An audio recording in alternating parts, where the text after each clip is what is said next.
A tracker says the motorcycle is here, but the eyes say something completely different. That contradiction creates a kind of mental friction that is hard to ignore. You circle the van again, trying to convince yourself that technology is not lying, yet the absence of the bike feels louder than any signal on a screen. This is the kind of moment that defines a life lived on uncertainty, where evidence and reality do not align cleanly, and you are forced to trust something invisible. For someone accustomed to relying on instinct, terrain, and experience, this becomes more than a search. It becomes a test of judgment. Every second spent circling increases the tension, as if the answer is just out of sight, waiting to be discovered. But beneath the immediate concern lies something deeper. It is not just about a motorcycle. It is about dependence, vulnerability, and the fragile systems people rely on when they are far from stability. A tracker is supposed to reduce uncertainty, yet here it amplifies it. In moments like this, control feels like an illusion, and even the most practical tools cannot fully eliminate doubt. What remains is action, checking again, thinking again, refusing to accept uncertainty as final. A youth drawn into the wilderness instead of comfort. Eustace Conway's story begins not in isolation, but in contrast to it. Raised in a structured environment with educated parents and strong academic expectations, he was not destined by circumstance to abandon society. Yet at 17, he made a decision that would define everything that followed. Leaving home was not framed as rebellion so much as alignment, an instinctive move towards something more raw and immediate. The woods offered a different kind of education, one that did not rely on classrooms or schedules. Living in a teepee, sleeping outdoors, and learning directly from the land became his foundation. Over time, this lifestyle expanded beyond survival into identity. The wilderness was not just a setting. It became a teacher, shaping his understanding of discipline, patience, and resilience. While most teenagers were stepping into conventional adulthood, he was stepping away from it entirely. That separation created a life path that many would later view as extreme, but to him it felt natural. The absence of structure became its own structure. The forest replaced routine, the seasons replaced calendars, and in that shift, a philosophy began to form, one where simplicity was not deprivation, but clarity. Journeys that tested the limits of endurance and belief. Among the early defining experiences of Eustace Conway's life were long-distance journeys that blurred the line between ambition and obsession. Hiking the Appalachian Trail and riding across the United States on horseback were not simply physical challenges, they were tests of endurance, identity, and willpower. Covering vast distances over months required more than strength. It demanded consistency in the face of discomfort, weather, isolation, and doubt. Reports of these journeys often sparked skepticism, not because they were impossible, but because they seemed almost mythic in scale. Crossing thousands of miles without modern conveniences challenges modern assumptions about dependency and capability. Whether every detail is recorded perfectly or not, the symbolic weight of such journeys remains significant. They represent a refusal to accept limits imposed by comfort. Each mile becomes a statement about what the human body and mind can endure when stripped of convenience. Along the way, landscapes shift from forests to deserts, from mountains to plains, each presenting new obstacles. Yet the underlying theme remains constant: movement as a form of understanding. Travel becomes not just physical displacement, but a method of confronting uncertainty directly, one step or hoofbeat at a time. Stories of earlier riders and the question of possibility. When discussing extreme journeys, comparisons naturally arise, especially to historical figures whose achievements seem almost impossible today. The Abernathy brothers are often cited in this context, two young boys who, in the early 1900s, reportedly rode thousands of miles across the United States alone. Their story includes encounters with major historical figures and events, adding layers of fascination and disbelief. Traveling without modern communication, navigation tools, or adult supervision, their journey challenges modern assumptions about safety and feasibility. Whether every detail is interpreted literally or symbolically, the story reflects a time when mobility and risk were understood differently. In contrast, modern journeys are often framed by logistics, permits, and safety measures. The idea that children could traverse such distances independently forces reflection on how society's relationship with risk has evolved. In this comparison, Eustace Conway's own travels are placed within a broader tradition of endurance and exploration. These narratives are not just about distance covered, but about what people are willing to risk in pursuit of experience. They raise questions about capability, freedom, and how much structure is necessary for survival. In both historical and modern contexts, the road becomes a stage for testing human limits, recognition, media attention, and the construction of a legend. Public attention often reshapes private lives, especially when stories of unconventional living enter mainstream media. Eustace Conway's journey eventually reached wider audiences through radio features and later television exposure.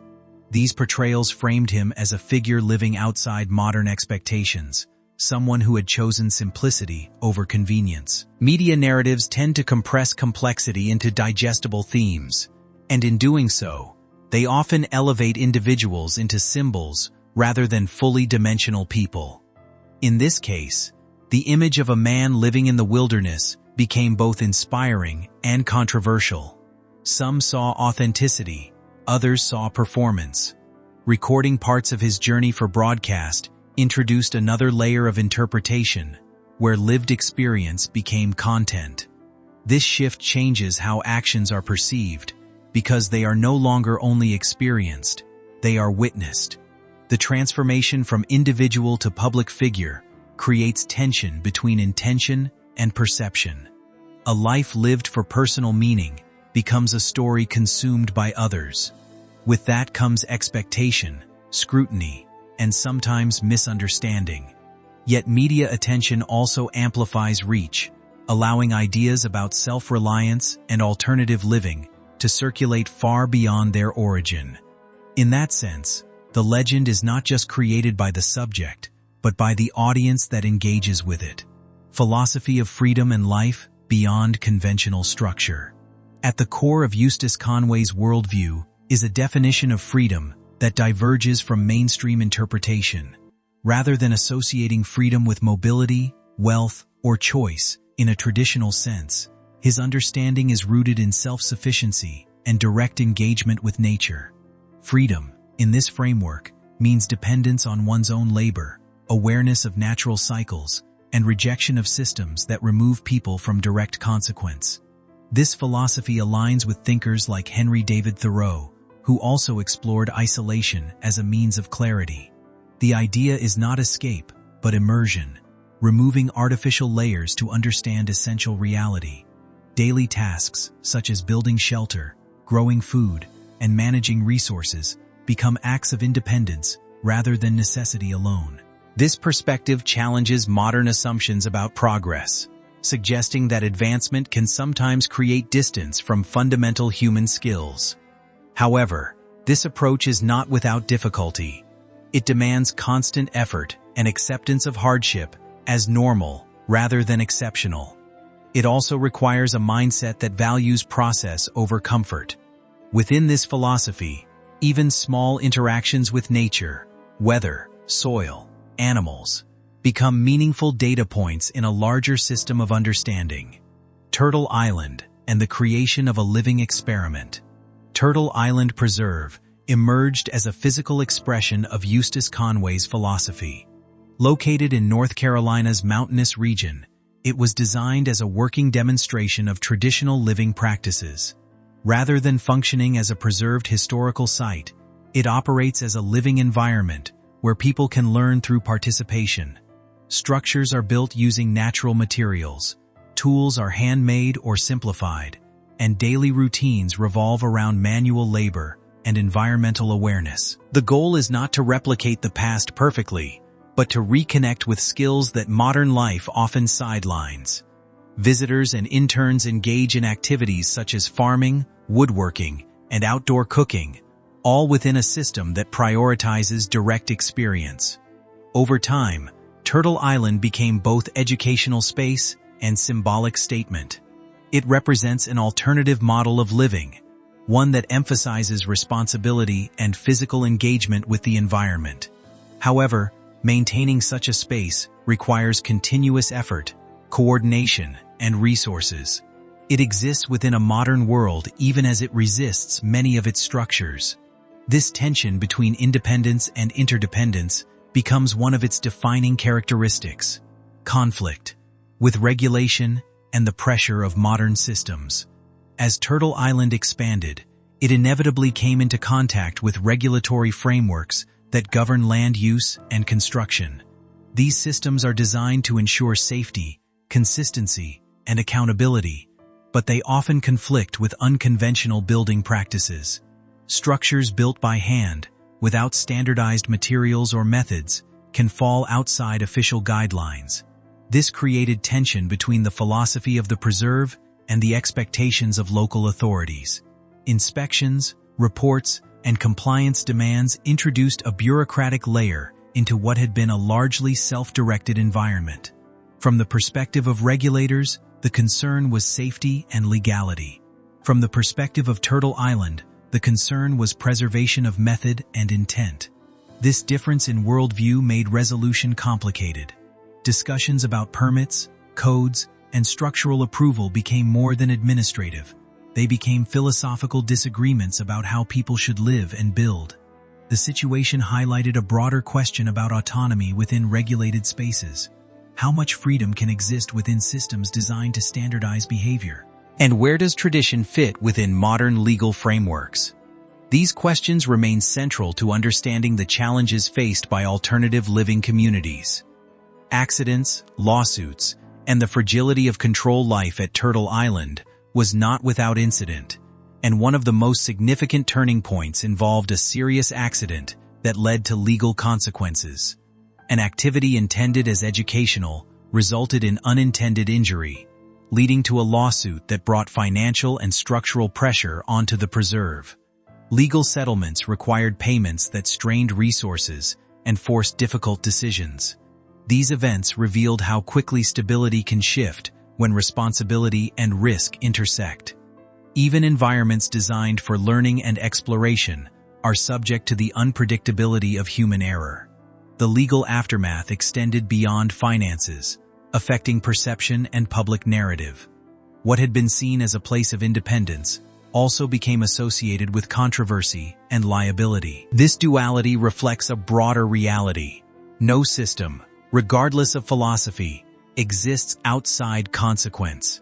Actions carry weight, even when intentions are educational or constructive. For Turtle Island, this meant navigating not only physical survival, but also legal and reputational challenges. It reinforced the idea that independence does not eliminate external accountability. Instead, it often brings it into sharper focus. Media portrayal versus lived reality on screen. When Turtle Island and Eustace Conway were featured in television programming, the portrayal introduced new layers of interpretation. Reality-based storytelling often emphasizes tension, conflict, and drama, because these elements engage audiences. However, lived experience rarely conforms neatly to narrative structure. Daily life at the preserve includes routine labor, teaching, maintenance, and repetition, elements that do not always translate into compelling television. This gap between lived reality and edited representation creates tension between perception and intention. While media exposure brought attention and financial support, it also simplified complex realities into digestible segments. The result is a version of life that feels heightened, sometimes at the expense of nuance. For those involved, this can create frustration, as the depth of experience is reduced to select moments. At the same time, media visibility introduces new audiences to ideas about alternative living. It spreads awareness, even if imperfectly. The challenge lies in balancing authenticity with communication. ensuring that the essence of the work is not lost in translation. Aftermath, reflection, and the weight of public judgment. After the legal disputes, media attention, and internal losses, Turtle Island and Eustace Conway's life were left under a kind of public microscope that rarely fades.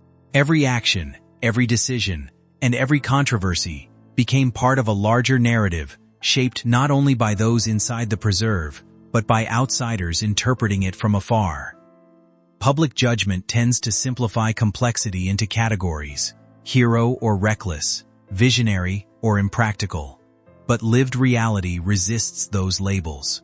What remains after scrutiny is a more complicated truth: a person and a place trying to function within overlapping systems of belief, law, survival, and education. Reflection in such circumstances is unavoidable. It forces questions about what independence truly means when it still depends on visitors, funding, legal allowances, and community tolerance.